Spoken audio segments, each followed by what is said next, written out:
At Southern, November is Social Justice Month. To help us start to think about what that means, we've interviewed President Joe with a series of questions, each one exploring different perspectives on social justice. This is the question for today.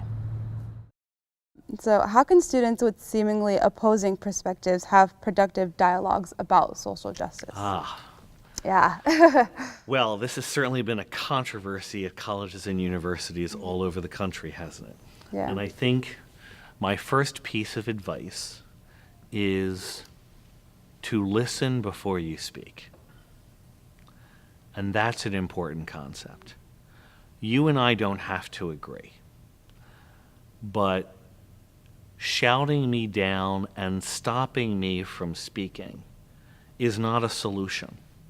It doesn't move the conversation forward.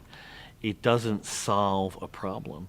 It just shuts people down, creates more anger and divisiveness, allows for less conversation, and therefore less understanding. And so I think the approach needs to be just the opposite. You combat issues of, in my opinion, you combat hate speech, for example, with speech, with dialogue, with discussion, with debate. And so I would encourage students first to think of those 5 concepts that I've talked about: dignity, respect, kindness, compassion, and civility. Treat others the way you want to be treated, even when they don't always treat you that way. Yeah. Okay? Because the action you take matters. To be willing to stop, listen, take it in, and then form a cohesive response and a strong argument when you don't agree. The opportunity to engage in dialogue and debate is probably core, it is central to what we do here in an educational setting. It's central to what we do at the university.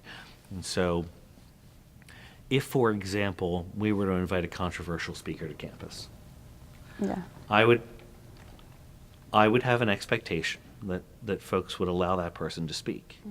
Now, would there be protests? Yes. Should there be protests? Sure. Should there be a time and place for those protests? Yes. Should folks who disagree attend and participate in the conversation that is happening and share what they want to share during Q&A? Yes. Should we actually engage in a process perhaps in which you invite a speaker that one may see as controversial, and simultaneously you invite another speaker with a different point of view, put them both on a stage, have them engage in a facilitated conversation and debate, and then open the floor to comments? That would be a powerful conversation to have. Again, doesn't matter whether people agree. They can agree to disagree. But how we treat each other in the end, that matters. I remind people that we're very fortunate. We have the right to speak freely. And many people died for that right. And it is not a right that we should take for granted, because there are many others in the world who don't have that right. And so you have a right to say some hateful things. But I also have a right to speak out against that. And I think as educated individuals, we should make every effort to provide people with information, facts, again, and good substantive dialogue and discussion. So, to get back to your original question that I just kept talking about. Great.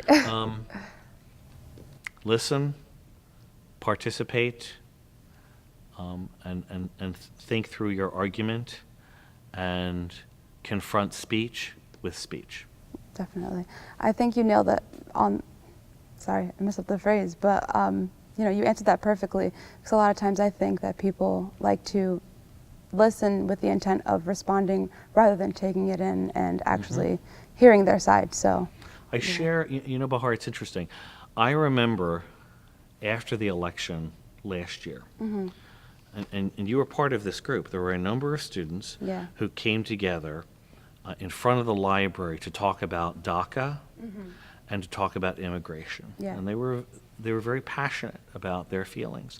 And there were other students who had a different political and policy perspective. And they also came out. And that was a proud moment as president of the university, because while we had two groups of students who had different opinions, opposing points of view, both could stand in the same space, listen and be respectful of each other as fellow students.